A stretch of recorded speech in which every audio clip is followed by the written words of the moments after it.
হাতে স্বপ্ন মেখে।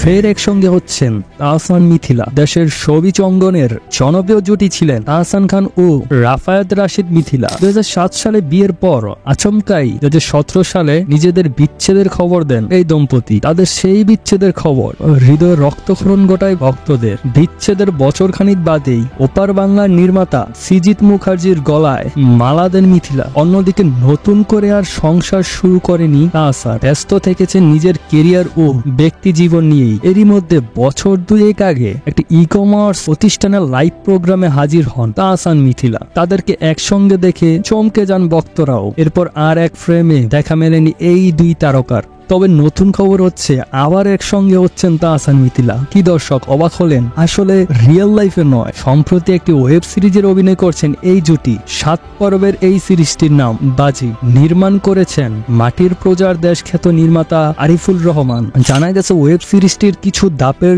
শুটিং হয়ে গেছে। একটি 4 স্টার মানের হোটেলে মাস 2-1 আগে হয়েছে শুটিংটি। তাহসান মিথিলা ছাড়াও সিরিজে অভিনয় করছেন বেশ কয়েকজন তারকা। সিরিজটিতে তাহসান অভিনয় করছেন একজন ক্রিকেটারের চরিত্রে, আর মিথিলাকে দেখা যাবে সাংবাদিকের চরিত্রে। তাহসান মিথিলার বাজি নির্মাণ করা হচ্ছে দেশের একটি ওটিটি প্ল্যাটফর্মের জন্য। এবছরই মুক্তি পেতে পারে সিরিজটি।